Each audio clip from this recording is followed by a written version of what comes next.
রাজশাহীতে গতকালকে একটা নতুন রুফটপ রেস্টুরেন্ট ওপেন হয়েছে। এখানে তোমরা চাইনিজ আইটেম সহ অনেক মজার ফুচকা, ছোট ফুচকা, ভেলপুরি সবকিছুই পেয়ে যাবে। এগুলার দাম 49 টাকা থেকে ম্যাক্সিমাম 200 টাকা বা একটু বেশি এগুলার মধ্যে। কোথায় সবকিছুই বলবো আজকের ভিডিওতে। হ্যালো, আসসালামু আলাইকুম, hi everyone, welcome back to my new video. এটা কিন্তু আমাদের সকলের পুরানো একটা রেস্টুরেন্ট পরিচিত, তবে তারা একদম নতুন মেনু নিয়ে, নতুন ডেকোরেশন, নতুন ভাবে সব ওপেন করেছে। কালকে ওপেন হয়েছে। লোকেশন হচ্ছে নজমুল হক স্কুলের পাশে কাদিরগঞ্জে টেস্টি ট্রিট আছে। টেস্টি ট্রিটের অপোজিটে। আমাদের যার যেভাবে লোকেশন চিনতে সুবিধা হয়। যাই হোক, যে আমরা অর্ডার করে দিয়েছিলাম একটা চিকেন উইংস, এটার দাম ছিল 120 টাকা। কোয়ালিটি অনেক ভালো ছিল, সেটা তার কারণে আমি তোমাদেরকে পরে বলছি। আর একটা দিয়েছিলাম ছোট ফুচকা। অনেক সময় উইংস গুলাই দেখা যায় সাইজ অনেক ছোট হয়, 4 পিস আর কম দাম বলে, বাট এখানে তেমন না, সাইজ গুলো অনেক বড় ছিল, তোমরা দেখতে পাচ্ছ। অনেক ফ্রেশ ছিল, মানে একদম ঠিকঠাক ভাবে ক্লিন করা ছিল। এর আগে আমি যে এখানে চিকেন ফ্রাই খেয়েছিলাম, কি বলবো, চিকেন ফ্রাইয়ের অবস্থা খুবই বাজে ছিল।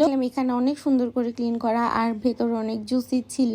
চিকেন থেকে কোনো রকম বাজে স্মেল আসছিল না। উপরেরটা অনেক টেস্টি, একদম ক্রিস্পি ক্রিস্পি, আটা দিয়ে ভর্তি না, সুন্দর চিকন করে কোট করা ছিল। চলে আসে ছোট ফুচকা। এটা দেখতে যেমন সুন্দর, খেতে অনেক বেশি মজা ছিল। যারা বেশি টক আর ঝাল খেতে পছন্দ করো তাদের জন্য তো পারফেক্ট হবে। আবার অত ঝাল আর ওইরকম টক খেতে পারি না, এই জন্য এর মধ্যে একটু চিনিও অ্যাড করে নিয়েছিলাম, তাই অনেক বেশি মজা লাগছে। যারা এরকম নতুন কিছু ট্রাই করতে চাচ্ছ অবশ্যই যেও। আর তাদের ইন্টেরিয়রটাও খুবই সুন্দর, তাদের ডেকোরেশনটাও সুন্দর, ছিমছাম, আর খুবই কিউট একটা মিরর আছে এখানে। সবাই অবশ্যই একবার করে যেও, যেহেতু নতুন। তোমাদের আশা করছি ভালো লাগবে, আর মেনুটাও ভালো। আজকের ভিডিও এই পর্যন্ত, আবার দেখাবে নেক্সট ভিডিওতে। আল্লাহ হাফেজ।